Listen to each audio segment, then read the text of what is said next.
Sheogorath has arguably one of the best quests in Oblivion, so it's no surprise that an entire expansion based around the Mad God would be just as amazing. The world of the Shivering Isles is fantastically alien and the characters are, well, they're pretty weird. Oh no, oh no no no no no, oh no no no no no no no no no no.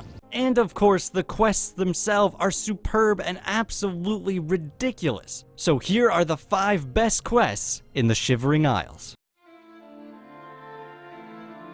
Cats can be extremely scary. I mean, just look at this guy. Look at his vicious eyes. He'll slit your throat in an instant. So it's no wonder that Ushnar Groshad Borgob would be afraid of these furry felines. That cat beggar is following me. Don't look, he's standing right over there. But unfortunately for Ushnar, a Khajiit named Bisha has been following him around everywhere he goes. So Ushnar wants us to get rid of him permanently. Which starts the quest, Ushnar's Terror. He doesn't care how we do it, as long as Bisha is gone. Now, as it turns out, Bisha isn't actually following Ushnar, but instead following Ushnar's dog. He has a nice dog. I like dogs. If you ask him to leave, he'll refuse, but if you give him 100 gold, then he will decide to move to the adjacent city Bliss. Of course, if you don't want to waste 100 gold, then you could just kill him. But honestly, neither of these choices sit well with me. If I'm gonna take care of this pesky Khajiit, then I want to do it in style. Maybe one of the locals has some information. His dog can be a terror. I once saw him sick it on a guy who tried to steal the dog's food. He told me the dog can smell its food on anyone. Ushnar let that dog tear that poor Khajiit apart. That sounds promising. I bet you Ushnar has some dog food in his house. Bingo. Now to give it to Bisha. You're giving me free food? You're a good friend. Thank you. Yeah, no problem, pal. Oh god, this is getting way too out of hand. There, we took care of that pesky Khajiit. I mean, sure, Ushnar's dog is dead, but it's just collateral damage. Ushnar, I took care of the Khajiit. I'm just gonna collect my pay now. 380 gold and 155,000 clubs. Holy crap, dude. What are you doing with these? Unfortunately, if Ushnar does die, then you can't get the real reward, which is a dog of your very own. I happen to have one of my old ones still lying around. I'll send it to you. Man, what a cute little guy. Just look at all his muscle. You know what? I was better off without one. After completing a relatively generic quest, we suddenly find ourselves trapped on a balcony with an interesting character. I swear this guy reminds me of something, but I just can't put my nose on it. And so begins the quest, baiting the trap. But where are my manners? Must get into my professional tone. If the idea of becoming a dungeon master in what amounts to be an unfair and somewhat simple game of Dungeons & Dragons, then this quest is up your alley. Adventurers have entered the dungeon of Xedilian, and it is your job to present them with challenges that they must face. At each chamber that the adventurers enter, you have the choice of pressing one of 2 buttons. The first button will release some physical challenge on the adventurers, while the second button releases a mental challenge, forcing the adventurers to slowly go insane. Makes no sense. Should be dead. Well, what? Who?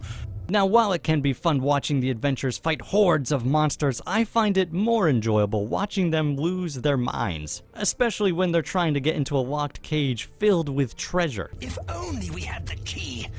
Wait, do you hear something? Honestly, I'm just surprised the keys themselves didn't kill him. Too bad none of those keys fit the lock.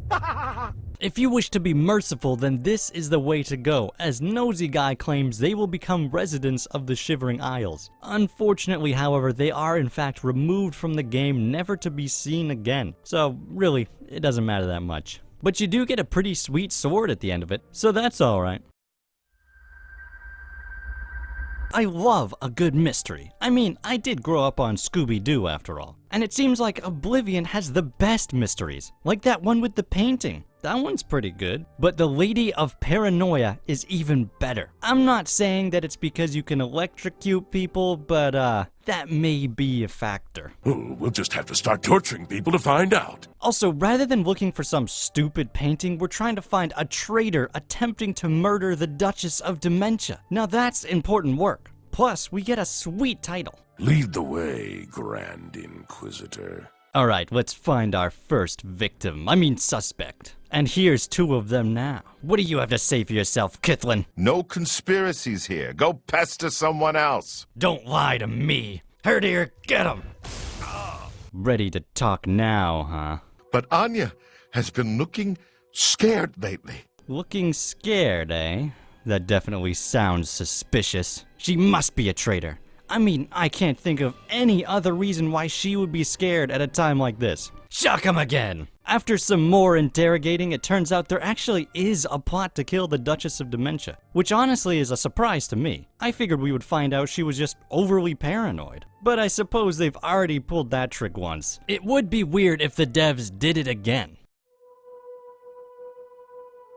Sometimes a quest is good not because it is especially epic or impressively designed, but simply by how satisfying it is. And the quest Final Resting is one of those cases. It starts off when the most annoying guy I've ever experienced in Oblivion tries to get our attention. Psst, over here. I need to talk to you. It's important. Hey, you. Come over here. I got to ask you something. Something important. Will you shut up? I am trying to electrocute people over here. Alright, what is it? Best not to talk about it here. What? Why did you spend so much time getting my attention if we can't talk now? Alright, I guess let's see what this guy wants. You must kill me. Yeah, I think I can do that. But remember, I don't want to see it coming. Take me unaware. Oh, I guess we can see what this guy does during the day then. Please, no! Stop! Take me unaware! Not like this! Jeez, man, wait a few seconds before you start flipping out. I barely had time to move yet. Does he just stand there all day? Apparently. But I hope that someday, maybe, a big gust of wind will come and push me off, so I can end it all. Well, I've never been called a big gust of wind before, but I can make those dreams come true. What? Peace at last. Yep, satisfying indeed. Oh, also the reward you get for killing him is called the Ring of Happiness. I guess it just wasn't his style. While traveling through the Mad God's Boot, we come across an old fort called Vuitton. Unlike most old forts, this one is not filled with bandits, but in fact filled with ghosts attempting to murder each other. Now, I don't know about you, but I'm intrigued. And so starts the quest, Ghosts of Vuitton. Alright, let's see if we can get inside. Sealed by a supernatural force, huh? You sure it isn't the giant chains that are wrapped around it? I suppose we'll just go through this tree instead. After entering the keep, we discover that Vuitton had been besieged by a group known as the Fanatics. The defenders of Vuitton failed to protect the fort from the invaders for reasons which become painfully obvious. The fanatics are about to break into the courtyard. It's a good thing I've kept all the weapons and armor in good condition. If I let those soldiers use them, they'd be all dented by now. That seems a little counterintuitive, Bat. Everyone wants my weapons, but they're my weapons. Mine! Not that it would matter if he did give them weapons though, since apparently nobody is going to use them anyway. I'm a farmer, not a soldier. I don't know how to use this weapon. Well, it's still better than using your fists. As it turns out, there are 4 specific defenders, each with their own unique problem that we need to solve. Whether it's because they're poorly equipped, distracted, or what do you need? I tried to warn the guards to bar the doors to the reservoir, but I wasn't in time. Now I do the dance of death. Well, I can see why you didn't survive the battle. Alright, we've solved 3 of the issues, now to speak to the Count of Vuitton and discover the last problem. Take my helm. With it, you can take my place in the defense of the gate. Oh, we need to fight, huh? Here's an idea. How about you get off your lazy butt and just do it yourself? Ah, fine. There, we've defended the castle and lifted the curse. Although I'm starting to wish I just left those idiots to their misery. Let the soldiers fight the fanatics. I've better things to do. At least we have a cool helmet. Alright, there was my top 5, but this is definitely not an exhaustive list of all the good quests in the Shivering Isles. Songs of Forks follow you. So make sure to tell me your favorite quests down in the comments, and while you're at it, check out my video 5 best Oblivion quests and the follow-up video 5 more best Oblivion quests, focusing on the best quests from the main game. I will see you guys in those videos.